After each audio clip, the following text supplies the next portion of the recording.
Berani-beraninya kamu mengabaikanku? Suara tamparan yang keras menggema di aula pertemuan sebuah hotel mewah. Kepala wanita yang ditampar itu terteleng ke samping. Jejak 5 jari yang merah tercetak jelas di pipinya. Wanita yang menampar itu berteriak, dan insiden itu terjadi tepat di tengah-tengah acara reuni SMA mereka. Orang-orang di sekitar menahan napas, tetapi tidak ada yang berani melerai. Wanita berusia 60-an itu hanya bisa menundukkan kepala sambil menahan air mata. Seumur hidupnya, ia mencari nafkah dengan berjualan soto di warung kecil miliknya. Namun, ada hal yang lebih aneh lagi. Yang menamparnya tidak lain adalah teman sekelasnya semasa SMA, wanita yang pernah satu kelas dengannya itu, bahkan setelah puluhan tahun berlalu, masih terus merundungnya. Dan ada seseorang yang menyaksikan adegan itu dari celah pintu aula. Dia adalah menantu dari wanita yang ditampar, profesinya adalah seorang hakim. Mengapa teman SMA-nya bisa begitu kurang ajar? Apa yang sebenarnya terjadi di antara mereka? Kisah ini akan saya ceritakan sekarang. Sebelum video dimulai, beritahu saya di kolom komentar di mana Anda mendengarkan ini. Apakah dalam perjalanan pulang kerja, sebelum tidur, atau sambil bekerja? Saya penasaran. Mohon subscribe dan like. Sabtu sore, Ibu Hartini sedang dalam perjalanan pulang setelah berbelanja di pasar. Kedua tangannya menenteng tas belanjaan, dan sebuah tas usang tersampir di bahunya. Tas itu penuh dengan sayuran dan buah-buahan yang baru dibelinya dari pasar. Ia juga membeli beberapa buah mangga kesukaan suaminya. Setelah melewati gang sempit, ia keluar ke jalan raya. Jalanan itu ramai dengan lalu lalang orang. Hartini menunggu di depan zebra cross. Angin terasa dingin, tetapi suasana hatinya tidak buruk. Sudah lama cuaca tidak secerah ini. Lampu lalu lintas berubah hijau. Hartini mulai menyeberang. Tiba-tiba, dari belakang seseorang menarik tas bahunya dengan sangat kencang. Karena tarikan yang tak terduga itu, Hartini kehilangan keseimbangan. Tas belanjaannya terlepas dari genggamannya, dan tubuhnya terdorong ke depan. Tali tasnya terasa lepas dari bahu. Hartini menjerit. Di depan matanya, seorang pria berpakaian hitam menyambar tasnya dan melarikan diri. Semua terjadi dalam sekejap. Hartini nyaris terjatuh. Kakinya lemas seolah akan terduduk di tempat itu juga. Jantungnya berdebar kencang, dan pikirannya menjadi kosong. Tepat pada saat itu, seseorang memegang lengannya dengan erat. Dia adalah Dian. Dian kebetulan sedang berjalan di sana setelah menyelesaikan janji makan siangnya. Dari kejauhan, ia melihat keributan dan matanya menangkap seorang ibu-ibu yang hampir jatuh. Tanpa ragu, Dian berlari menghampirinya. "Ibu tidak apa-apa?" Dian membantu Hartini menepi ke trotoar. Berada di tengah zebra cross sangat berbahaya. Hartini masih mengelus dadanya, napasnya terengah-engah. Wajahnya pucat dan tangannya gemetar. "Ibu, silakan duduk di sini." Dian menuntun Hartini ke sebuah bangku terdekat. Kemudian, ia memunguti belanjaan yang berserakan di jalan. Mangga-mangga menggelinding dan sayuran berhamburan. Dian mengumpulkannya satu persatu dengan teliti. "Tas saya. Dompet dan ponsel saya ada di dalamnya," kata Hartini dengan suara bergetar. Dian mengangguk sambil mengeluarkan ponselnya. "Saya akan lapor polisi, Bu. Ibu istirahat saja dulu." Dian menelepon 112. Dengan suara tenang, ia menjelaskan situasinya, lokasi, waktu, dan ciri-ciri pelaku. Tingginya sekitar 170 cm, mengenakan jaket hitam, celana jeans, dan topi hitam. Setelah menutup telepon, Dian melihat sekeliling. Ada beberapa orang yang menyaksikan kejadian itu. Dian mendekati mereka dan bertanya dengan sopan, "Permisi, Bapak, Ibu, apakah tadi melihat kejadiannya? Mungkin nanti polisi akan membutuhkan kesaksian. Bolehkah saya meminta nomor telepon?" Dua orang saksi mata memberikan nomor kontak mereka. Dian mencatatnya. Hartini hanya menatap pemandangan itu dengan bengong. Ia tidak menyangka seorang wanita muda akan berbuat sejauh ini. Di zaman sekarang, siapa yang mau repot-repot ikut campur urusan orang lain? Tapi gadis di hadapannya ini berbeda. Tak lama kemudian, polisi tiba. Dian menjelaskan situasinya kepada mereka, menyebutkan arah pelarian pelaku dan ciri-cirinya dengan jelas. Polisi itu mengangguk sambil memegang radio komunikasinya. Kami akan cek CCTV di sekitar sini. Kemungkinan tertangkapnya besar. Hartini merasa sedikit lega. KTP dan kartu-kartu ATM saya ada di dalam tas, katanya. Uangnya tidak banyak, tapi kartu ATM-nya harus segera diblokir, Bu. KTP bisa diurus lagi, kata Dian di sebelahnya. Lalu ia bertanya kepada polisi, Pak, jika pelakunya tertangkap, bisakah Bapak mengabari kami? Saya juga sudah mengamankan kontak saksi mata. Dian memberikan catatannya kepada polisi. Polisi itu tampak terkejut. Anda sampai mencatat kontak saksi? Terima kasih banyak. Ini akan sangat membantu penyelidikan. Setelah polisi pergi, Dian duduk di samping Hartini. Ibu pasti sangat kaget, ya? Iya nak, kaget sekali. Seumur hidup baru kali ini mengalami hal seperti ini, Hartini menghela napas. Dian membelikan sebotol air mineral dan memberikannya kepada Hartini. Minum dulu, Bu, biar lebih tenang. Hartini menerima air itu dan meminumnya seteguk. Tangannya yang gemetar perlahan mulai tenang. Nak, terima kasih banyak ya. Kalau tidak ada kamu, entah bagaimana nasib ibu tadi. Bukan apa-apa, Bu. Sudah seharusnya saya membantu. Apa maksudnya sudah seharusnya? Zaman sekarang siapa yang mau berbuat sejauh ini? Hartini menatap wajah Dian lekat-lekat. Matanya teduh dan raut wajahnya tampak jujur. Usianya terlihat sekitar awal 30-an. Caranya menangani situasi darurat dengan tenang sangat membekas di hatinya. Nak, namamu siapa? Dian Sasmita, Bu. Dian. Nama yang cantik. Hartini menggenggam tangan Dian. Terasa hangat. Kalau boleh tahu, kamu kerja apa? Nak, kamu bukan polisi, tapi caramu menangani masalah ini hebat sekali. Saya seorang hakim, Bu. Hakim? Hartini terperanjat. Wanita semuda ini seorang hakim? Iya, Bu, saya bekerja di pengadilan. Masya Allah. Hebat sekali. Bagaimana bisa di usia semuda ini sudah menjadi hakim? Hartini tak henti-hentinya memuji. Dian tersenyum malu. Tidak sehebat itu, Bu. Saya hanya melakukan pekerjaan yang saya sukai. Hartini menatap Dian cukup lama. Terlihat tenang dan cerdas, namun juga memiliki sisi yang hangat. Tiba-tiba, wajah putranya, Budi, terlintas di benaknya. Putranya yang sudah berusia 35 tahun lebih, tapi belum juga berpikir untuk menikah selalu membuatnya khawatir.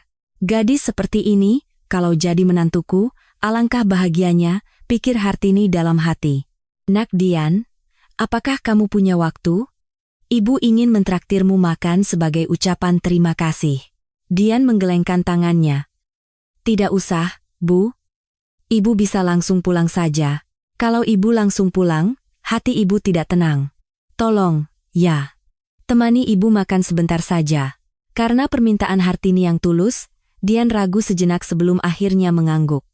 Mereka berdua masuk ke sebuah warung makan sederhana di dekat sana.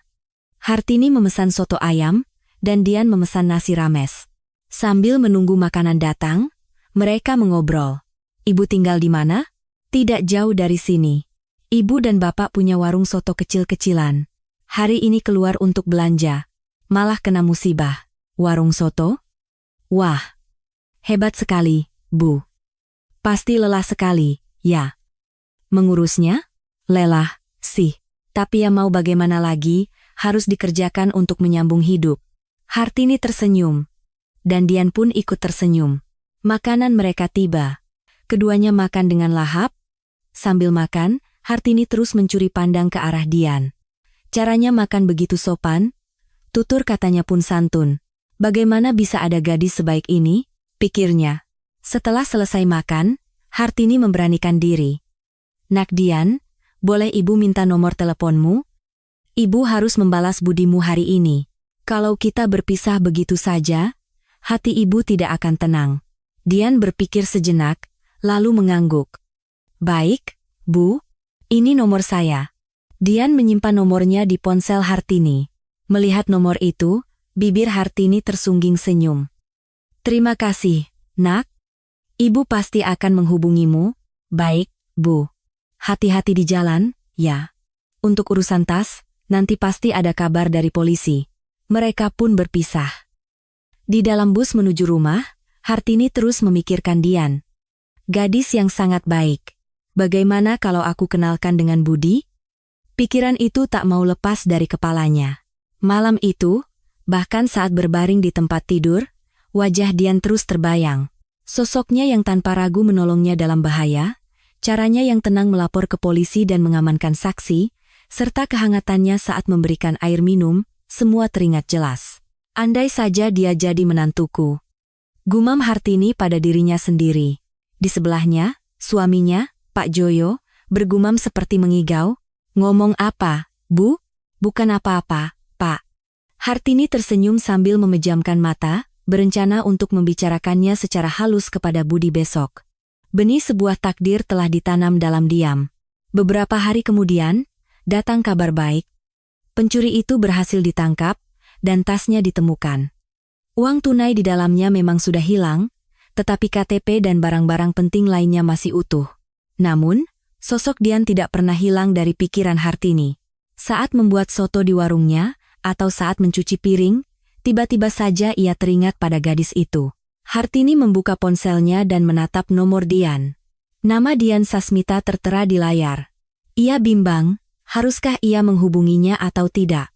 Ia khawatir jika menghubunginya, Dian akan merasa terganggu. Malam itu, Budi pulang kerja. Begitu melihat wajah putranya, hati Hartini tergerak. Putranya yang sudah berusia 35 tahun lebih. Tapi belum pernah benar-benar serius, berpacaran selalu menjadi kekhawatirannya. Budi terlalu fokus pada pekerjaan, bahkan di akhir pekan ia hanya di rumah menatap berkas-berkas. Budi, sudah makan? Belum, Bu. Langsung pulang dari kantor. Ya sudah, duduklah. Ibu sudah siapkan soto. Hartini menyiapkan makan malam untuk Budi. Budi mengucapkan terima kasih dan mulai makan. Hartini menatap putranya lekat-lekat. Bu, kenapa melihatku seperti itu? Tidak apa-apa. Cuma berpikir, anak ibu ini tampan juga, ya? Ibu ini ada-ada saja, kata Budi sambil tersipu malu. Hartini pun mulai membuka percakapan. Budi, beberapa hari yang lalu ibu hampir kena musibah di jalan. Hah? Musibah apa, Bu? Budi kaget dan meletakkan sendoknya. Hartini menceritakan kejadian hari itu, hampir menjadi korban jambret, ditolong oleh seorang wanita muda, dan bagaimana tasnya bisa kembali berkat bantuan polisi. Ibu tidak apa-apa, tidak ada yang luka, tidak apa-apa. Semua berkat gadis itu. Hartini mulai menceritakan tentang Dian. Betapa tenangnya dia, betapa cerdasnya dia, dan betapa baik hatinya saat mereka makan bersama. Katanya dia seorang hakim. Masih muda begitu sudah jadi hakim? Hakim? Hebat sekali, iya, kan? Tapi dia sama sekali tidak sombong. Sangat rendah hati dan hangat. Hartini melirik Budi, sepertinya putranya mulai tertarik. Ibu sudah simpan nomor teleponnya. Ibu kan harus berterima kasih, setidaknya mentraktirnya makan. Oh, begitu ya, Bu. Tapi kalau ibu bertemu sendirian, rasanya agak canggung. Budi, kalau kamu ada waktu, bisa tidak temani ibu? Hartini berusaha mengatakannya senetral mungkin, khawatir Budi akan merasa risih jika ia terlihat seperti sedang menjodohkannya. Menemani ibu? Iya. Ibu takut canggung kalau sendirian? Kamu ikut, sekalian mengucapkan terima kasih. Budi berpikir sejenak, lalu mengangguk. Baiklah, Bu. Nanti saya atur waktunya. Kapan enaknya? Bagaimana kalau Sabtu ini? Sabtu? Boleh, Bu. Hartini bersorak dalam hati. Rencananya berjalan lancar. Hari Sabtu pun tiba.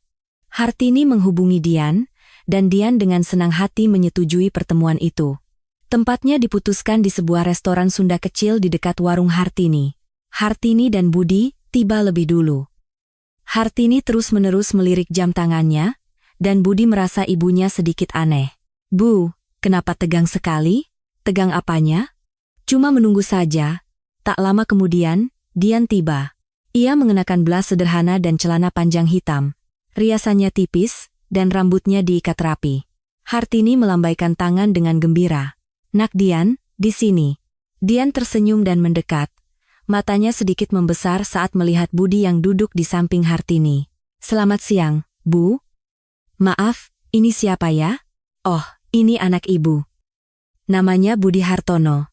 Dia dengar cerita tentang Ibu, jadi ingin ikut mengucapkan terima kasih." Budi berdiri dan sedikit membungkuk. "Selamat siang, Mbak. Terima kasih banyak sudah menolong ibu saya Budi." Dian juga membalas dengan sopan. "Sama-sama, Mas.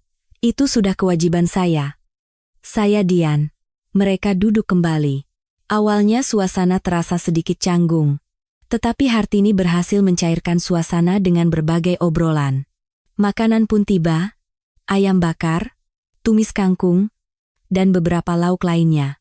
Hartini mengambilkan lauk untuk Dian. "Ayo, Nak Dian, makan yang banyak. Budi sering makan di sini, katanya enak." "Terima kasih, Bu." Sambil makan, Dian diam-diam mengamati Budi. Kesan pertamanya biasa saja.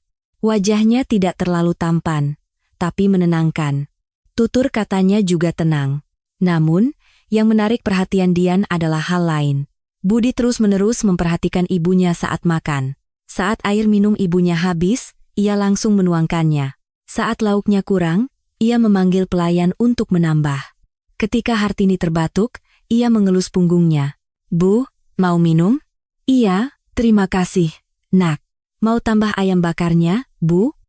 "Ibu kan suka." "Sudah. Kamu saja yang makan banyak." Melihat itu, Dian berpikir, orang ini tidak mencoba memoles dirinya. Caranya memperhatikan ibunya terlihat sangat alami. Itu bukan sesuatu yang dibuat-buat, melainkan kebiasaan yang sudah melekat. Di tengah obrolan, pekerjaan Budi pun tersinggung. "Mas Budi kerja di mana?" "Saya? Karyawan biasa saja, Mbak. Di perusahaan swasta skala menengah." "Oh, begitu." Budi tidak melebih-lebihkan pekerjaannya. Ia jujur mengatakan perusahaannya bukan perusahaan besar, dan tidak menyebutkan jabatan atau gajinya. Dian justru menyukainya. Ia sudah sering bertemu pria yang suka membanggakan diri. "Pekerjaannya pasti sibuk, ya, Mas?" "Iya, lumayan sibuk. Tapi saya bersyukur masih punya pekerjaan." Budi menjawab dengan tenang, tanpa mengeluh atau menunjukkan betapa berat pekerjaannya. Hartini menatap keduanya dengan senang. Suasananya tidak buruk, sepertinya Dian juga mulai menyukai Budi, dan Budi pun tampak tertarik pada Dian. Saat makan hampir selesai, Budi berdiri untuk membayar. "Bu, biar saya yang bayar." "Jangan. Biar ibu saja. Hari ini kan kita berterima kasih pada Nak Dian." "Tetap saya yang bayar, Bu." "Dompetnya disimpan saja." Budi dengan lembut menahan tangan ibunya dan menyuruhnya duduk kembali, lalu berjalan ke kasir. Hartini merasa bangga melihatnya. Dian juga menyaksikan adegan itu. Cara Budi berinteraksi dengan ibunya, yang pada akhirnya tetap ia yang membayar, bukanlah bentuk bakti yang muluk-muluk, melainkan perhatian pada hal-hal kecil. Hati Dian tergerak. Orang ini tahu cara bertanggung jawab, pikirnya. Setelah keluar dari restoran, mereka bertiga berbincang sejenak. "Nak Dian, terima kasih sudah datang hari ini." Hati ibu jadi lega. "Sama-sama, Bu. Saya juga senang bisa makan enak. Lain kali kita makan lagi, ya. Mampir juga ke warung ibu. Nanti ibu buatkan soto yang paling enak." "Pasti, Bu. Saya akan mampir." Dian menjawab sambil tersenyum. Lalu menatap Budi. "Mas Budi, terima kasih juga untuk hari ini." "Justru saya yang berterima kasih, Mbak. Terima kasih sudah menolong ibu saya." Mata mereka bertemu. Hanya sesaat, tapi ada sesuatu yang terasa terhubung. Hartini tidak melewatkan momen itu. Dalam hati ia bersorak, berhasil. Ini pasti akan berjalan baik. Dalam perjalanan pulang, Hartini bertanya pada Budi. "Budi, bagaimana menurutmu Nak Dian?" "Apanya, Bu? Orangnya, bagaimana menurutmu?" Budi berpikir sejenak. "Orang yang baik, Bu. Cerdas, hangat, persis, seperti yang ibu bilang." "Benar-benar orang yang baik." Hartini tersenyum. Putranya juga menyukai Dian. "Iya. Kan? Firasat ibu tidak pernah salah." "Bu, jangan-jangan ibu memang sengaja menjodohkanku." "Ya? Budi sepertinya sudah sadar. Hartini berpura-pura tidak tahu. Apa maksudmu? Kan ibu cuma mengajakmu untuk berterima kasih. Benarkah? Tentu saja. Tapi bibir Hartini tak bisa menahan senyum. Budi menghela napas, tapi ia juga tersenyum. Ia tahu betul isi hati ibunya. Malam itu, setelah pulang, Dian juga memikirkan Budi. Sosoknya yang tidak sombong dan selalu mendahulukan ibunya terus terbayang. Di dunia ini banyak sekali pria yang sibuk memamerkan diri, tapi Budi berbeda. Ia adalah tipe orang yang bertanggung jawab dalam diam. Dian membuka ponselnya dan melihat kartu nama yang ia terima dari Budi. Budi Hartono, PT Maju Sejahtera, Tim Manajemen. Meskipun hanya perusahaan skala menengah, apa salahnya? Yang terpenting adalah orangnya, bukan tempat kerjanya. Malam itu, Hartini bergumam sebelum tidur, ya, anak seperti itu kalau jadi menantuku, pasti akan sangat baik. Suaminya bertanya dari sebelah, ngomong apa? Bu? Bukan apa-apa. Tidurlah. Hartini tersenyum sambil memejamkan mata, berharap takdir mereka berdua akan bersatu. Dian dan Budi bertemu beberapa kali lagi setelah itu. Awalnya dengan alasan menemani Hartini, tapi lama-kelamaan mereka mulai membuat janji berdua. Mereka minum kopi di kafe, berjalan-jalan di Taman Suropati. Semakin sering bertemu, semakin mereka saling tertarik. Budi tidak pernah mencoba memoles dirinya di depan Dian, dan justru itulah yang membuat Dian jatuh hati. Ia suka pria yang menunjukkan dirinya apa adanya. Dian juga menceritakan tentang dirinya kepada Budi. Tentang pekerjaannya sebagai hakim, dan tentang keluarganya yang sedikit rumit. Sebenarnya, ayah saya punya perusahaan. Perusahaan yang cukup besar. Oh, ya? Namanya Wijaya Group, mungkin Mas pernah dengar? Mata Budi membesar. Siapa yang tidak kenal Wijaya Group? Salah satu konglomerat terbesar di negeri ini. Iya, saya tahu. Ayah saya. Beliau pemiliknya. Budi terdiam sejenak. Dian menatapnya dengan cemas. Apakah Mas merasa terbebani? Jujur, saya sedikit kaget. Tapi saya tidak merasa terbebani. Benarkah? Iya. Mbak Dian adalah Mbak Dian. Latar belakang keluarga tidak jadi masalah.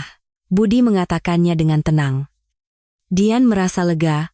Kebanyakan pria akan berubah sikap setelah mendengar nama Wijaya Group. Entah jadi terlalu akrab, atau sebaliknya, minder dan menjauh, tapi Budi tidak berubah. Mereka berpacaran selama 6 bulan. Dan Dianlah yang pertama kali membahas pernikahan. Mas Budi, saya serius dengan hubungan ini, saya harap kita bisa terus bersama. Saya juga, Dian. Saya ingin menikah denganmu. Mereka menggenggam tangan satu sama lain. Kini yang tersisa adalah restu dari kedua orang tua. Hartini dan suaminya tentu saja setuju. Sejak pertama kali bertemu Dian, mereka sudah menyukainya. Gadis yang baik, cerdas, dan hangat. Tidak ada menantu yang lebih baik dari ini. Budi, nak Dian itu gadis yang sangat baik. Ibu sudah tahu sejak pertama kali bertemu, kata Hartini. Terima kasih, Bu. Tapi, keluarga nak Dian kan konglomerat. Apa tidak apa-apa mereka berbesan dengan keluarga kita? Hartini merasa khawatir. Dian bilang tidak apa-apa, Bu. Yang penting orangnya, bukan keluarganya. Tapi kalau orang tuanya menentang bagaimana? Itu harus kita hadapi nanti, kata Budi, meski sebenarnya ia juga sedikit cemas. Dian menceritakan tentang Budi kepada ayahnya. Bapak Prakoso Wijoyo, yang sedang memeriksa dokumen di ruang kerjanya, mengangkat kepala. Kamu bilang ada orang yang ingin kamu nikahi? Iya, ayah. Siapa dia? Namanya Budi Hartono. Dia seorang karyawan swasta. Karyawan? Perusahaan apa? Perusahaan skala menengah, namanya PT Maju Sejahtera. Alis Prakoso berkerut. Karyawan perusahaan menengah? Putrinya adalah satu-satunya putri pemilik Wijaya Group. Tapi pasangannya hanya selevel itu. Keluarganya? Orang tuanya punya warung soto. Ayah. Warung soto? Suara Prakoso menjadi dingin. Dian sudah menduga reaksi ayahnya, tapi hatinya tetap terasa berat. Ayah, aku serius. Mas Budi orang yang sangat baik. Dian, kamu adalah putri dari pemilik Wijaya Group. Dengan siapa kamu menikah akan berpengaruh pada perusahaan, Aku tidak menikah demi perusahaan, Ayah. Ini hidupku, hidupmu. Hidupmu sudah ditentukan sejak kamu lahir sebagai putri keluarga ini. Kamu punya tanggung jawab, Prakoso berkata dengan tegas. Dian tidak mundur. Aku tidak bisa mengorbankan kebahagiaanku demi tanggung jawab itu. Bagaimana ayah bisa menilainya tanpa pernah bertemu dengannya? Tolong, temui dia sekali saja. Dian memohon dengan sangat. Prakoso terdiam lama sebelum akhirnya mengangguk.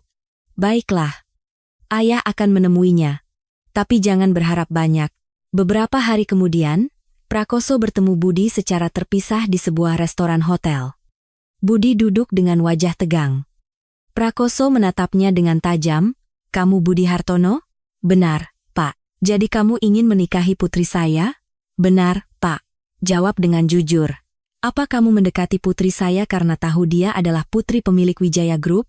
Pertanyaan yang sangat langsung. Budi menggeleng. Tidak, Pak. Saya tidak tahu siapa putri Bapak saat pertama kali bertemu. Saya bertemu dengannya karena dia menolong ibu saya, dan saya hanya ingin mengucapkan terima kasih. Setelah itu, kami jadi dekat secara alami. Lalu apa yang kamu harapkan dari putri saya? Saya tidak mengharapkan apa-apa. Tidak ada, Pak. Saya hanya ingin hidup bersama Dian. Saya tidak tertarik pada latar belakang keluarga atau hartanya. Suara Budi tidak bergetar. Prakoso menatap matanya. Sepertinya ia tidak berbohong. Putriku bisa saja hidup susah bersamamu. Kamu tahu kan kondisi keluargamu? Saya tahu, Pak. Tapi saya yakin bisa membahagiakan Dian dengan usaha saya sendiri. Dengan usahamu sendiri? Dengan gaji karyawan perusahaan menengah? Uang bukanlah segalanya, Pak. Mungkin akan ada kekurangan, tapi saya akan hidup dengan jujur dan bekerja keras. Saya tidak akan membuat Dian menderita. Prakoso terdiam sejenak. Pria ini sepertinya tidak serakah. Namanya disebut-sebut bersama Wijaya Group, tapi matanya tidak berbinar. Tidak ada tanda-tanda ia ingin mengambil keuntungan. Apa yang membuatmu begitu menyukai Dian? Dian adalah orang yang hangat. Saat pertama kali bertemu, saya melihat bagaimana dia menolong ibu saya dengan tulus. Dia selalu menunjukkan ketulusannya kepada saya. Saya suka kejujurannya. Prakoso merenung setelah mendengar jawaban itu. Setelah makan, Prakoso bertanya lagi. Satu pertanyaan terakhir. Jika saya menentang pernikahan ini, apa yang akan kamu lakukan? Budi berpikir sejenak. Saya akan menghormati keputusan Bapak. Tapi jika perasaan Dian tidak berubah, saya juga tidak akan menyerah. Selama Dian menginginkannya, saya akan menunggu. Prakoso mengangguk. Pria ini lebih tangguh dari yang ia duga. Sesampainya di rumah, Prakoso memanggil Dian. Ayah sudah bertemu dengannya. Bagaimana, Ayah? Tanya Dian dengan tegang. Prakoso berhenti sejenak, lalu berkata, dia orang yang baik. Sungguh, tidak serakah, dan sepertinya tidak ingin memanfaatkanmu. Dia tulus mencintaimu. Mata Dian membesar.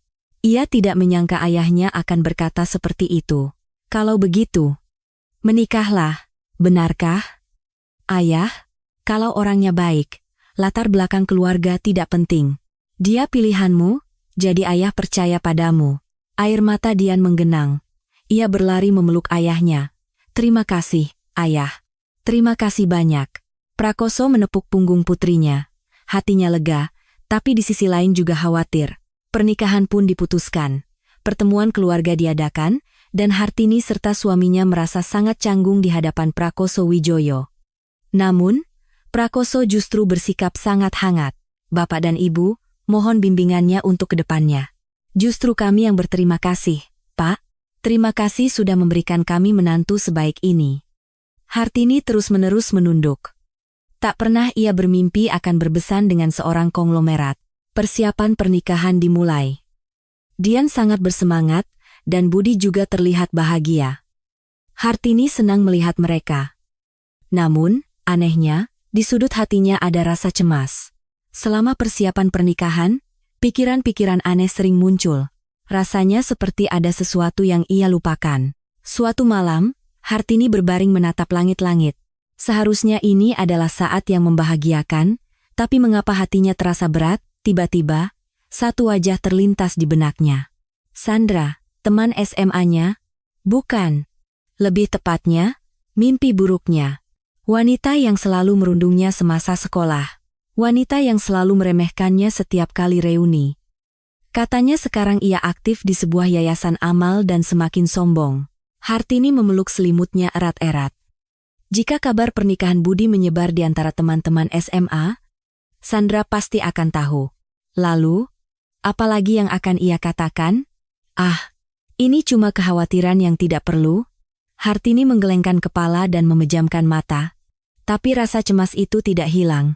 Acara reuni yang akan datang terus menghantuinya. Di tengah kebahagiaan persiapan pernikahan, bayangan gelap menyelimuti hati Hartini. Suatu hari, saat sedang sibuk menyiapkan soto di warungnya, ponsel Hartini berdering. Ia mencuci tangan dan memeriksa ponselnya. Sebuah pesan grup, pengirimnya adalah bendahara angkatan SMA-nya. Tanpa banyak berpikir, Hartini membuka pesan itu. Selamat siang, teman-teman. Reuni akbar akan diadakan pada tanggal 25 bulan ini. Acara kali ini akan digabungkan dengan Malam Amal Yayasan Harapan Bangsa. Tempat, Grand Ballroom Hotel Kencana Mulia. Ditunggu kehadirannya. Di bawah pesan, ada tautan undangan. Hartini tanpa sadar menekan tautan itu, sebuah poster acara muncul di layar. Malam Amal Yayasan Harapan Bangsa, Reuni Akbar Angkatan ke-42. Hartini membaca poster itu. Jadwal, tempat, dan susunan acara tertulis di sana. Namun, sebuah tulisan di bagian bawah poster menarik perhatiannya. Donatur utama, Ibu Hartini. Hartini mengucek matanya. Benarkah itu namanya? Ia melihat lagi, jelas tertulis Hartini. Apa maksudnya ini? Hartini bingung. Donatur utama, ia tidak pernah menyumbang. Ia tidak pernah memberikan uang ke yayasan manapun atau memberikan persetujuan apapun. Lalu mengapa namanya ada di sana? Tangan Hartini mulai gemetar. Wajah seseorang terlintas di benaknya. Sandra. Katanya ia aktif di yayasan itu. Sepertinya ia pernah dengar Sandra adalah panitia acara ini. Mungkinkah poster ini dibuat oleh Sandra? Mungkinkah Sandra yang seenaknya mencantumkan namanya? Hartini meletakkan ponselnya. Jantungnya berdebar kencang. Kenangan lama kembali menyerbu. Semasa SMA, Sandra adalah murid teladan. Nilainya bagus, keluarganya kaya, dan ia disayang guru. Dari luar, ia terlihat sempurna. Tapi itu hanya topeng. Sandra hanya bersikap baik di depan guru. Di belakang, ia orang yang sama sekali berbeda. Hartini adalah targetnya. Karena keluarganya miskin, karena pakaiannya lusuh, karena bekal makan siangnya sederhana, Sandra selalu meremehkan dan menghinanya. Lihat bekalnya. Cuma tempe orek? Bapaknya kerja apa sih? Kuli bangunan. Ya? Kasihan. Buat apa dia sekolah? Sandra dan teman-temannya akan menertawakan Hartini. Meskipun tidak pernah melakukan kekerasan fisik, kata-katanya jauh lebih menyakitkan. Hartini setiap hari takut pergi ke sekolah. Ia sering menangis sendirian di toilet. Para guru tidak tahu. Sandra terlalu pandai bersandiwara. Jika melihat Hartini menangis, Sandra akan pura-pura menghiburnya. Kamu kenapa? Tidak apa-apa, di depan guru. Begitu guru berbalik, ia akan menyeringai. Aktingku bagus. Kan? Bodoh, kenangan itu meninggalkan luka yang dalam. Bahkan setelah lulus, Sandra tidak berubah. Setiap kali reuni, ia selalu meremehkan Hartini. Hartini, kamu masih jualan soto? Kasihan. Suamimu apa kabar? Masih begitu-begitu saja? Anakmu kuliah di mana? Sudah dapat kerja? Sandra selalu mengorek-ngorek kehidupan Hartini sambil membandingkannya dengan dirinya. Suaminya pengusaha, anaknya kerja di perusahaan multinasional, rumahnya di kawasan elit. Ia membuat Hartini merasa sangat kecil. Hartini sebenarnya tidak mau datang ke reuni. Tapi jika tidak datang, ia akan digosipkan. Jadi ia terpaksa datang. Dan setiap kali datang, ia selalu dihina oleh Sandra, lalu pulang dan menangis. Tapi kali ini berbeda. Namanya tercantum sebagai donatur utama. Apa artinya ini? Hartini merenung. Donatur utama berarti orang yang menyumbang paling banyak. Lalu apa yang akan dipikirkan teman-temannya? Penjual soto jadi donatur utama? Dari mana uangnya? Mereka pasti akan berbisik-bisik. Atau bisa juga sebaliknya. Namanya dicantumkan, tapi ia akan diejek karena sebenarnya tidak menyumbang. Mungkinkah Sandra sengaja memasang perangkap ini? Kepala Hartini pening. Ia tidak tahu harus berbuat apa. Jika tidak datang, apa yang akan terjadi? Namanya sudah tertera, akan aneh jika ia tidak muncul. Gosip pasti akan menyebar, katanya donatur utama, kok tidak datang? Atau, sebenarnya dia tidak menyumbang, cuma numpang nama. Jika ia datang, apa yang akan terjadi? Sandra bisa melakukan apa saja. Ia bisa mempermalukannya di depan semua orang. Hartini takut pada kedua pilihan itu. Datang atau tidak, rasanya sama-sama seperti neraka.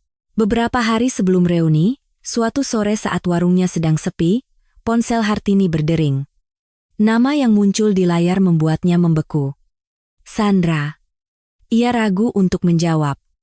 Tangannya gemetar. Akhirnya, ia menekan tombol jawab. Halo, Hartini, ini aku, Sandra. Suara Sandra terdengar dari seberang, terdengar ramah, namun ada nada tajam di dalamnya. Oh, Sandra. Ada apa? Ada apa? Kamu sudah terima undangan reuni, kan? Namamu sebagai donatur utama itu. Jantung Hartini mencelos. Benar, ini perbuatan Sandra. Tapi, aku tidak pernah setuju. Setuju? Perlu persetujuan apa? Aku yang mencantumkan namamu. Seharusnya kamu berterima kasih. Nada bicara Sandra enteng, tapi maknanya berat. Hartini menggigit bibirnya. Sandra, aku kan tidak pernah menyumbang. Mana mungkin jadi donatur utama? Ah, soal itu jangan khawatir. Biar aku yang urus. Kamu datang saja dan beri sambutan. Sambutan? Iya. Sebagai donatur utama, kamu kan harus menerima ucapan terima kasih. Kamu cukup berdiri di depan sebentar. Gampang, kan? Hartini merasa sesak napas. Berdiri di depan? Sebagai donatur utama palsu? Sandra, itu. Apanya yang itu? Aku tahu kamu cuma jualan soto dan tidak punya uang. Tapi ku dengar anakmu mau menikah. Kan? Katanya calon besanmu orang kaya. Jantung Hartini berdebar kencang. Sandra bahkan tahu soal pernikahan Budi. Makanya aku berpikir, kalau namamu kucantumkan sebagai donatur utama, kan bagus untuk menaikkan gengsimu. Kamu bisa pamer ke teman-teman kalau kamu sekarang sudah sukses. Nada bicara Sandra terdengar baik, seolah-olah ia sedang menolong. Tapi Hartini tahu, ini bukan pertolongan, ini perangkap. Tentu saja kamu harus datang. Aneh kan kalau donatur utamanya tidak hadir? Orang-orang akan bilang apa? Hartini, kita kan teman lama. Aku ini mau menolongmu. Mengerti? Suara Sandra lembut, tapi penuh ancaman. Itu adalah ancaman terselubung. Kalau kamu tidak datang, lihat saja nanti. Baiklah. Aku akan datang, jawab Hartini dengan lemas. Tidak ada pilihan lain. Bagus. Sampai jumpa di sana. Telepon ditutup. Hartini berdiri mematung memegang ponselnya. Tangannya gemetar dan keringat dingin membasahi pelipisnya. Kakinya lemas hingga ia terduduk di kursi. Kenapa dia melakukan ini padaku? Gumam Hartini. Sejak SMA sampai sekarang, mengapa Sandra terus merundungnya? Apa yang begitu menyenangkan dari semua ini? Malam itu, Hartini menyiapkan makan malam dengan diam. Suaminya, Pak Joyo, menyadari keanehan istrinya. Bu, ada apa? Kok wajahmu pucat? Tidak apa-apa, Pak. Masa? Siang tadi ada kejadian apa? Cuma sedikit lelah. Hartini mencoba menghindar. Pak Joyo tidak bertanya lebih lanjut, tapi ia menatap istrinya dengan cemas. Budi juga merasakan keanehan ibunya. Biasanya ibunya akan cerewet saat makan, tapi hari ini ia hanya diam. Bu, ibu tidak apa-apa? Tidak apa-apa. Kamu makan saja yang banyak. Hartini memaksakan senyum. Budi hanya bisa mengangkat bahu. Beberapa hari kemudian, Dian datang menemui Hartini untuk membahas persiapan pernikahan. Hartini menyambutnya, tapi raut wajahnya tidak seperti biasa. Dian menyadari ibu mertuanya tidak fokus saat mereka membahas undangan dan daftar tamu. Bu, Apa ada yang ibu khawatirkan akhir-akhir ini? Tanya Dian dengan hati-hati. Tidak ada, nak. Wajah ibu terlihat murung. Tidak apa-apa. Mungkin karena sibuk persiapan pernikahan saja. Hartini mencoba tersenyum, tapi Dian tahu senyum itu tidak tulus. Ada sesuatu yang disembunyikan. Dian tidak bertanya lebih lanjut, tapi hal itu mengganjal di hatinya. Malamnya, Dian menelepon Budi. Mas Budi, ibu baik-baik saja? Ibu? Kenapa memangnya? Tadi aku bertemu, sepertinya beliau sedang banyak pikiran. Budi berpikir sejenak. Oh, mungkin karena reuni SMA. Reuni? Iya. Ibu memang tidak suka datang ke reuni. Setiap kali pulang dari sana, suasana hatinya pasti buruk. Kenapa? Apa ada masalah? Aku tidak tahu persis. Sepertinya ada teman yang tidak cocok dengannya. Budi menjawab dengan santai. Ia sudah terbiasa dengan ketidaksukaan ibunya pada reuni. Oh, begitu. Baiklah. Aku akan lebih memperhatikan ibu. Terima kasih, Dian. Setelah telepon ditutup, Dian merenung. Masa karena reuni sampai sekhawatir itu? Rasanya ada alasan yang lebih dalam. Malam sebelum reuni, Hartini berdiri lama di depan lemari. Akhirnya ia mengeluarkan blus abu-abu dan celana hitam yang sudah ia siapkan. Ia menatap cermin. Wajahnya terlihat sangat kuyu. Sandra dan teman-temannya pasti akan datang dengan pakaian mewah, sementara ia hanya seperti ini. Tiba-tiba pintu kamarnya terbuka. Dian masuk bersama Budi. Bu, besok jadi ke reuni? Iya, harus pergi. Mau kami antar? Tidak usah. Ibu bisa sendiri. Hartini tidak mau merepotkan calon menantunya. Tidak apa-apa, Bu. Sekalian saja. Hartini memaksakan senyum, lalu bergumam pelan, andai saja Sandra tidak ada. Dian mendengarnya. Sandra? Siapa itu? Dian mengingat nama itu, alasan ibu mertuanya begitu tertekan pasti berhubungan dengan orang itu. Bu, Sandra itu siapa? Hartini terkejut. Ia tidak sadar telah mengucapkannya. Oh, bukan siapa-siapa. Cuma teman SMA. Hanya teman? Iya. Jangan dipikirkan. Hartini mencoba mengalihkan pembicaraan. Tapi Dian melihat perubahan raut wajah ibu mertuanya. Wajahnya mengeras dan matanya gelisah saat menyebut nama itu. Dian tahu, orang bernama Sandra itulah sumber masalahnya. Malam itu, dalam perjalanan pulang, Dian berpikir, Sandra, aku harus ingat nama itu. Hartini tidak bisa tidur. Ia cemas memikirkan apa yang akan terjadi besok. Ia takut pada apa yang akan dilakukan Sandra. Ia mencoba menenangkan diri, tapi jantungnya terus berdebar. Wajah Sandra terus terbayang. Seringai mengejeknya di SMA, tatapan meremehkan di reuni, suara mengancam di telepon. Hartini memejamkan mata, berharap semua akan baik-baik saja. Namun, ia tidak tahu, besok akan terjadi sesuatu yang tak pernah ia bayangkan. Dan di sana, tidak hanya akan ada dirinya, tapi juga menantunya, Dian. Pagi hari reuni tiba. Hartini sudah bangun sejak subuh. Ia tidak bisa tidur semalaman, wajahnya di cermin tampak kuyu. Ia mengenakan pakaian yang sudah disiapkannya dan memoles riasan tipis. Suaminya sudah menyiapkan sarapan. Bu, makan dulu. Iya, Pak. Hartini duduk, tapi tidak nafsu makan. Harus pergi juga? Tanya suaminya cemas. Iya. Kalau tidak pergi malah makin rumit. Sebentar saja. Cuma menunjukkan muka.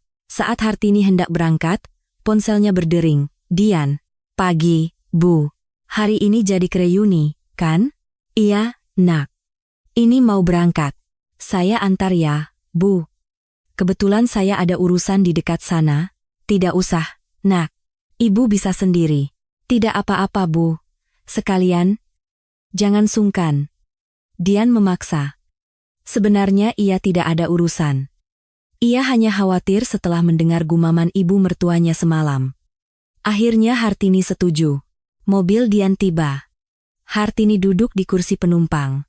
Dian mencoba memulai obrolan ringan, tapi ia tahu ibu mertuanya sangat tegang.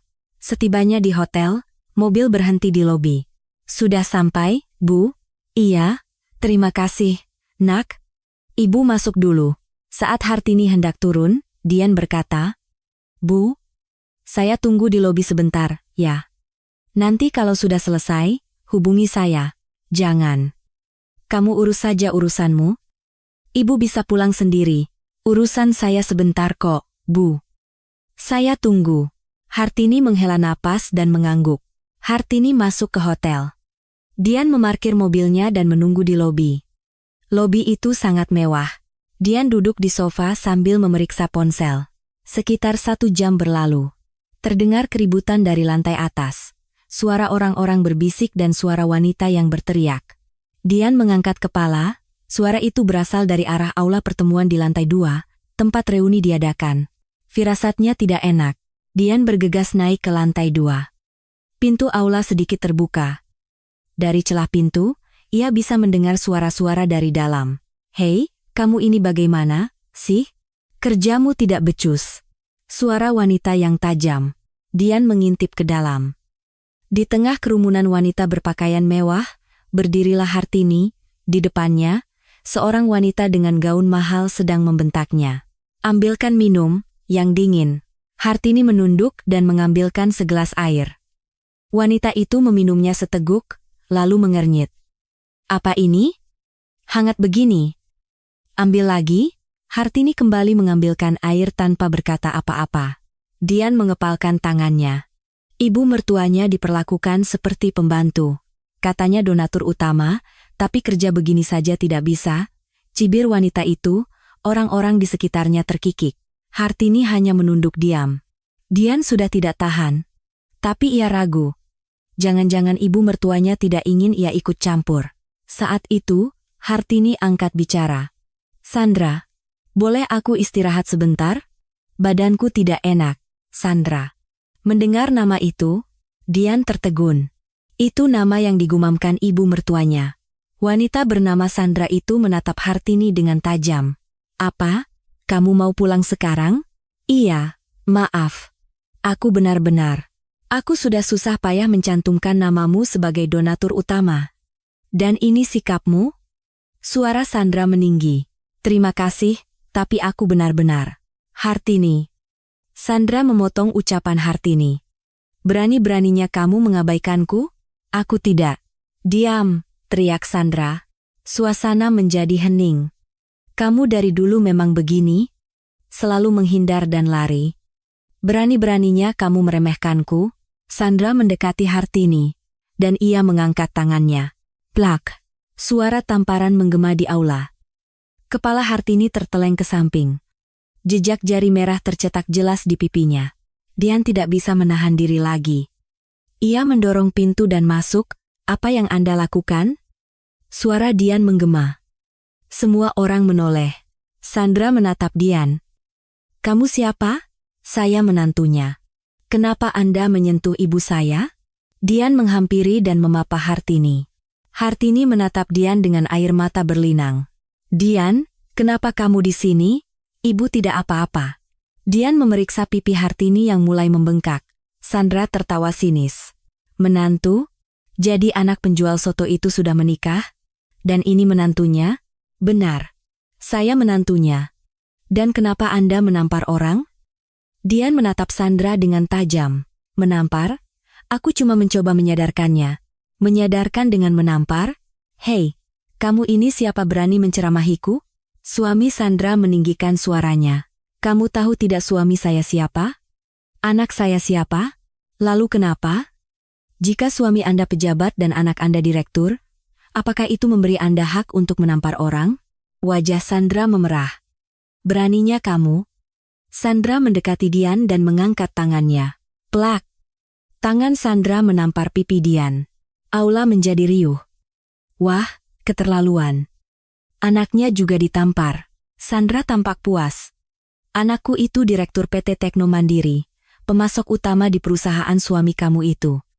Berani-beraninya kamu melawanku." Dian perlahan mengangkat kepalanya.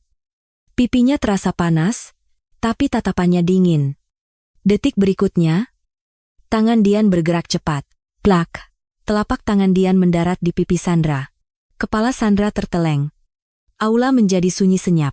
Tidak ada yang menyangka ini akan terjadi. Sandra memegangi pipinya, menatap Dian dengan mata terbelalak. Kamu berani? Saya bisa tahan kalau Anda menampar saya. Tapi saya tidak bisa tahan kalau Anda menampar ibu saya. Suara Dian rendah tapi tegas. Saya tidak peduli siapa suami atau anak Anda. Anda tidak punya hak menampar orang. Sandra kehabisan kata-kata. Ia tidak pernah dilawan seperti ini sebelumnya. Dasar kurang ajar. Sandra hendak mengangkat tangannya lagi. Silakan. Tampar sekali lagi, dan itu akan jadi penganiayaan berulang. CCTV di sini merekam semuanya. Anda yakin tidak apa-apa? Dian menunjuk ke langit-langit. Sebuah kamera CCTV terlihat di sana. Barulah Sandra melihat sekeliling. Semua orang menatapnya. Tangannya turun. Kamu tahu siapa aku? Anak Anda Direktur PT Tekno Mandiri, kan? Saya akan ingat itu. Dian berkata dengan dingin, lalu memapa Hartini. Ibu, ayo kita pergi. Saat mereka hendak keluar, Sandra berteriak, hei, mau kemana? Awas kalian. Ya? Dian tidak menoleh. Ia membawa Hartini keluar dari aula. Di koridor, Hartini terduduk lemas. Air matanya mengalir. Dian, kenapa kamu lakukan itu? Nanti masalahnya jadi besar. Tidak apa-apa, Bu. Saya tidak tahan lagi. Dian berjongkok di depan Hartini. Melihat ibu ditampar, saya tidak bisa diam saja. Hartini menatap wajah menantunya. Pipinya juga merah membengkak. Kamu juga ditampar. Gara-gara ibu. Bukan gara-gara ibu. Yang salah adalah orang yang menampar. Dian menggenggam tangan Hartini. Bu, saya tidak menyesal. Justru saya lega. Dian berbicara dengan tenang, tapi otaknya bekerja cepat. Direktur PT Tekno Mandiri. Dian tidak mau menyelesaikan ini dengan emosi. Menampar Sandra tadi adalah refleks karena tidak tahan. Tapi itu tidak cukup. Orang seperti Sandra tidak bisa dikalahkan dengan adu mulut atau kekerasan. Dian adalah seorang hakim. Ia bekerja dengan hukum. Ia mengalahkan lawan dengan bukti, bukan emosi, dengan prosedur, bukan kata-kata. Bu, tunggu sebentar. Saya ada urusan. Kemana? Sebentar saja. Dian mendudukkan Hartini di sofa dan berjalan ke meja resepsionis hotel. Permisi, di mana ruang keamanan? Seorang staf menunjukkannya. Dian berjalan ke ruang keamanan dan mengetuk pintu. Seorang pria paruh baya keluar. Ada yang bisa dibantu? Selamat siang. Saya Hakim Dian Sasmita.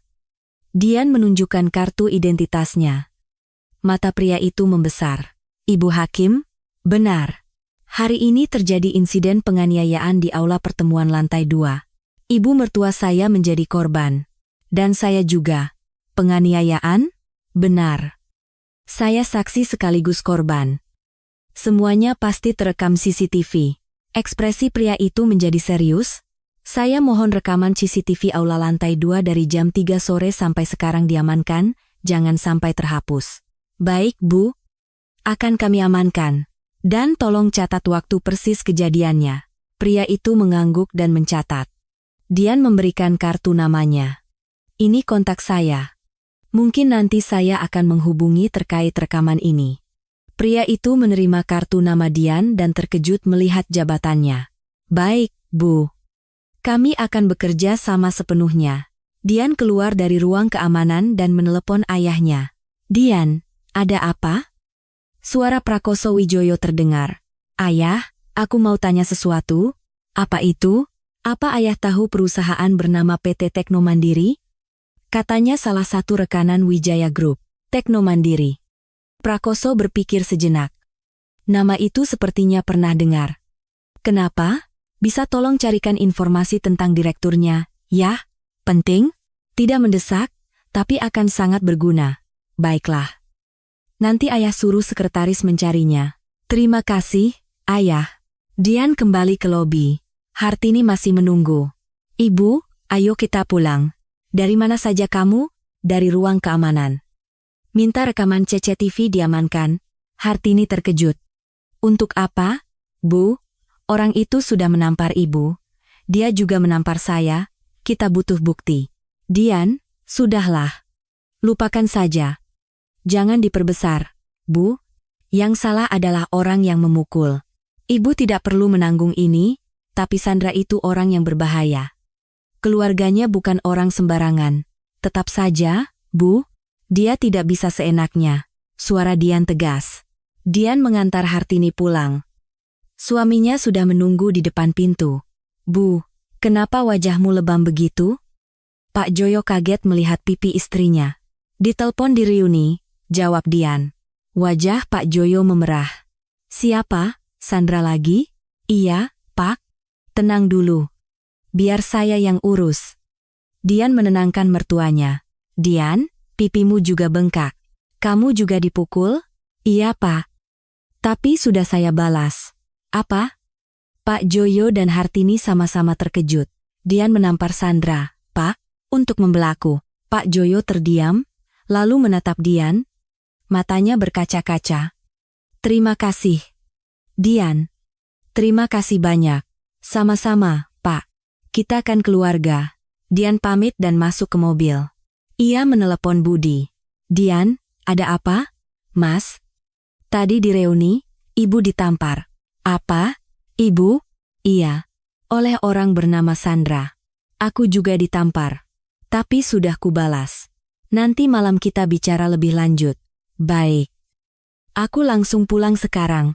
Setelah menutup telepon, Dian menatap keluar jendela. Matahari mulai terbenam. Menampar Sandra memang melegakan, tapi itu tidak cukup. Orang seperti itu tidak akan jerah hanya karena satu tamparan. Ini harus diselesaikan sampai tuntas, pikir Dian. Ia menggenggam kemudi. Bukti sudah diamankan, koneksi sedang diperiksa.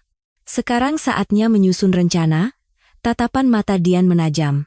Pertarungan baru saja dimulai. Beberapa hari berlalu setelah insiden reuni. Hartini lebih banyak diam di rumah. Lebam di pipinya sudah hilang, tapi luka di hatinya masih ada. Ia bahkan tidak pergi ke warung. Suaminya yang menggantikannya. Dian setiap hari menelepon untuk menanyakan kabar, dan Budi selalu langsung pulang setelah kerja untuk menemani ibunya. Suatu sore, ponsel Hartini berdering. Sandra, jantungnya berdebar kencang. Ia ragu, tapi akhirnya menjawab, "Halo, Hartini, ini aku." Suara Sandra terdengar, "Menantumu menamparku di reuni." Adegannya terekam semua, tahu?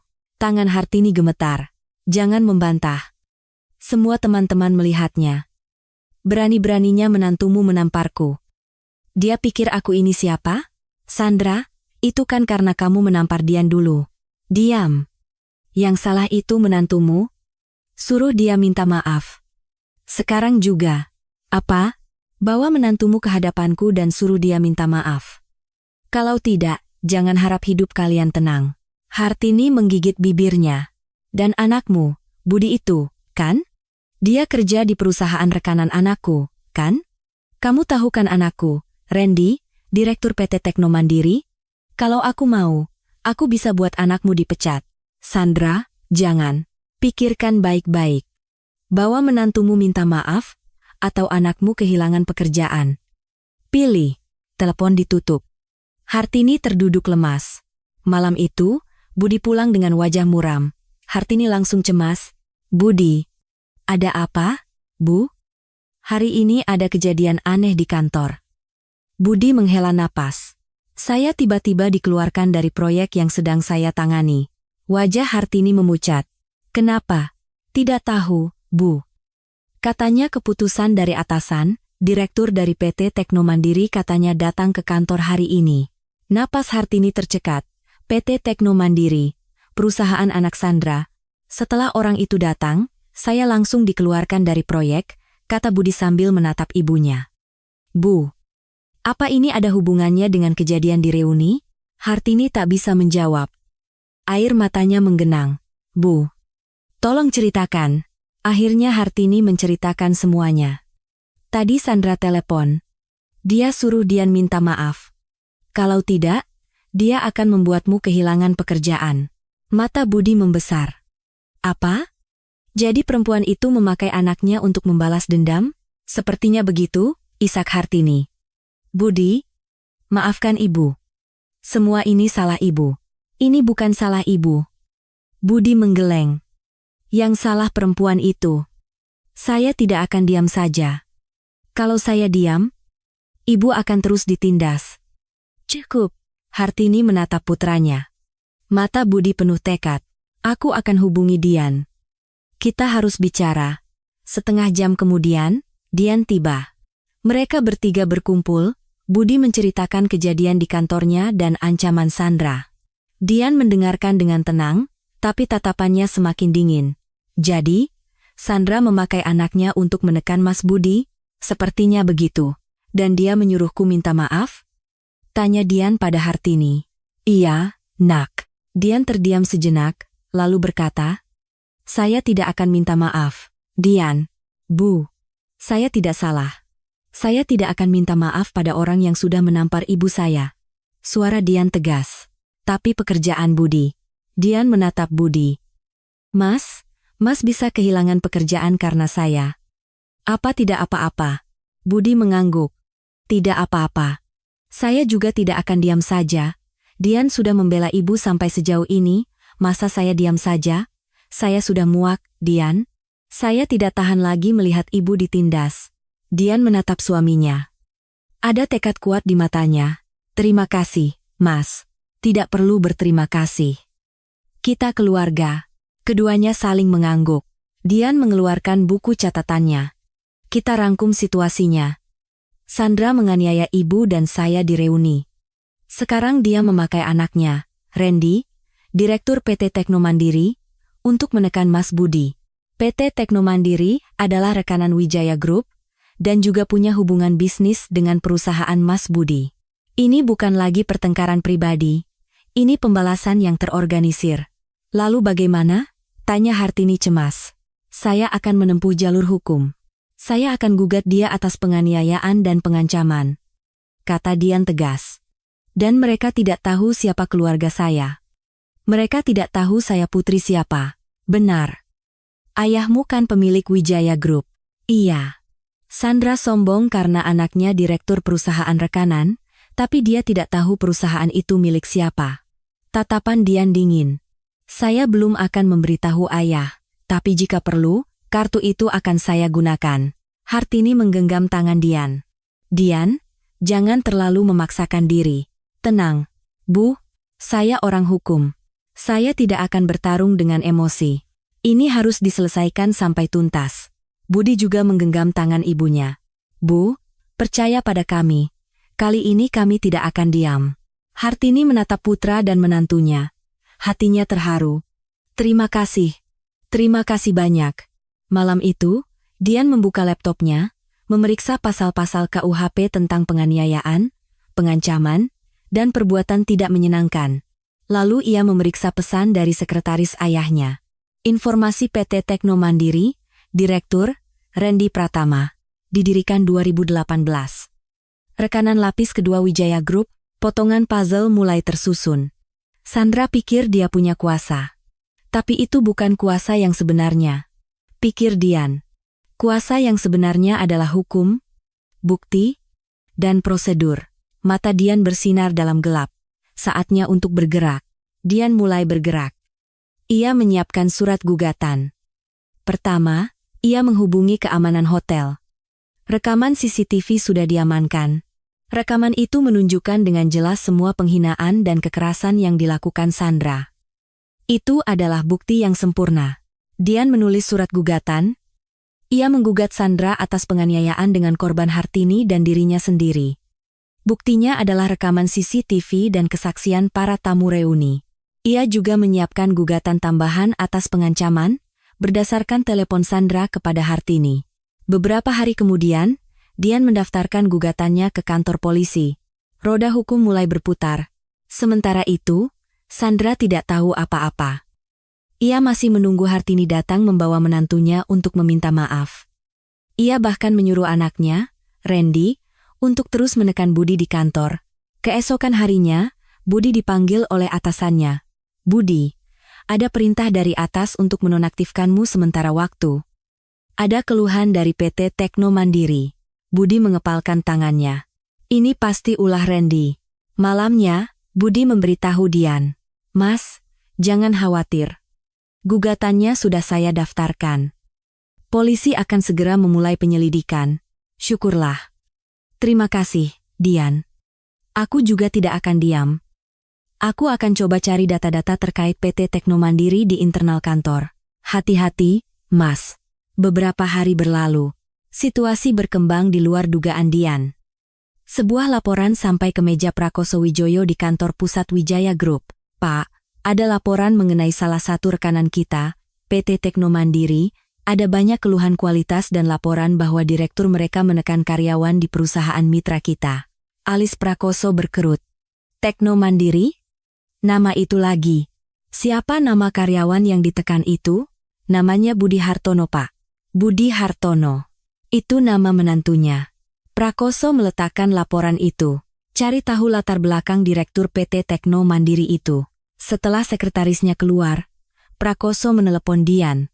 Dian, kenapa waktu itu kamu bertanya tentang Tekno Mandiri? Dian menghela napas. Ayah, ada yang harus aku ceritakan. Dian menjelaskan semuanya.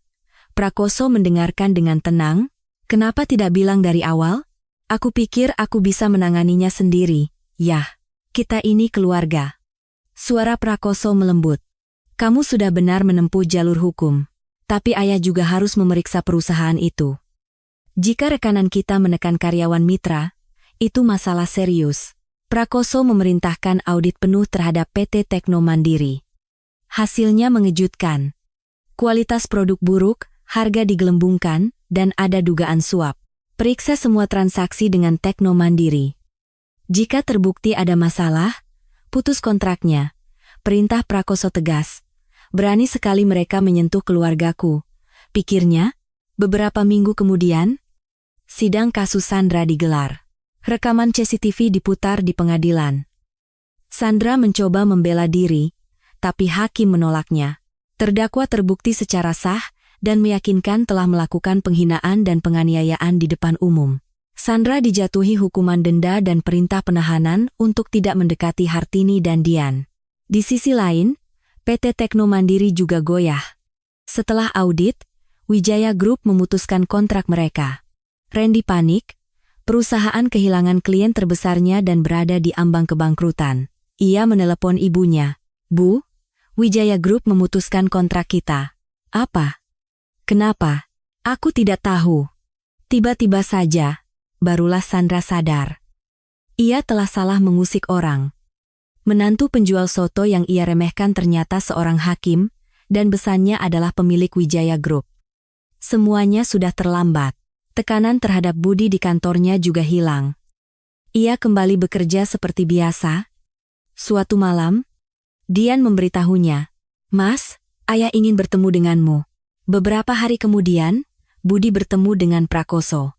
Menantu, kamu sudah bekerja keras, kata Prakoso sambil tersenyum. Ayah sudah dengar semuanya. Sebenarnya ayah mau turun tangan langsung, tapi Dian melarang. Katanya dia bisa urus sendiri. Prakoso kemudian menawarkan, Budi, mau tidak bekerja di perusahaan ayah? Budi terkejut. Di Wijaya Group, Pak? Iya? Ada posisi yang cocok untukmu. Ini bukan karena kamu menantu ayah, tapi karena ayah melihat kemampuanmu. Kamu berani membela ibumu meski pekerjaanmu jadi taruhan. Orang yang bisa melindungi keluarganya adalah orang yang dibutuhkan perusahaan ini. Setelah berpikir, Budi menerima tawaran itu. Hartini juga berubah. Ia tidak lagi menundukkan kepala. Ia kembali berjualan di warungnya, dengan senyum ceria. Suatu hari, seorang teman SMA-nya datang. Hartini, maafkan aku soal kejadian waktu itu. Aku tidak berani melerai. Hartini tersenyum. Tidak apa-apa. Sudah lewat. Ku dengar Sandra sedang susah sekarang. Perusahaan anaknya bangkrut. Itu akibat perbuatannya sendiri, jawab Hartini dengan tenang. Orang tidak boleh seenaknya merendahkan orang lain. Nada bicaranya tegas, tidak lagi takut-takut seperti dulu. Suatu minggu siang, seluruh keluarga berkumpul. Hartini, suaminya, Budi, dan Dian makan bersama di warung soto. Dian menyantap soto buatan mertuanya. Soto buatan ibu memang yang paling enak. Iya, dong. Makan yang banyak, Bu. Minggu depan aku mulai kerja di tempat baru, kata Budi. Iya, ayah tahu. Anak ayah sekarang kerja di perusahaan besar. Hebat, kata Pak Joyo bangga. Keluarga itu tertawa bersama. Suasana terasa hangat. Hartini menatap Dian. Dian, terima kasih, ya. Loh, kenapa, Bu? Karena kamu sudah datang ke keluarga kami. Kalau bukan karenamu, Ibu mungkin akan hidup seperti itu selamanya. Dihina dan hanya bisa diam. Tapi kamu sudah melindungi Ibu. Dian menggenggam tangan Hartini. Sudah sewajarnya, Bu. Kita kan keluarga. Hartini memeluk menantunya. Menantuku ini memang anugerah. Cahaya matahari masuk melalui jendela warung. Aroma soto yang gurih dan tawa keluarga yang bahagia memenuhi ruangan. Semuanya telah berakhir. Atau lebih tepatnya, semuanya baru saja dimulai. Hartini tidak lagi perlu menundukkan kepala. Budi memulai lembaran baru. Dian telah melindungi keluarganya. Akhir yang bahagia bukanlah tentang balas dendam, bukan tentang menghancurkan lawan, tapi tentang keluarga yang bangkit kembali. Itulah akhir yang bahagia yang sesungguhnya. Ayo, makan yang banyak. Hari ini ibu yang traktir, kata Hartini sambil tersenyum. Tawa mereka terus bergema, untuk waktu yang sangat lama. Bagaimana kisah ini menurut Anda? Jika Anda menyukainya, jangan lupa untuk subscribe, like, dan aktifkan notifikasinya. Terima kasih telah mendengarkan sampai akhir.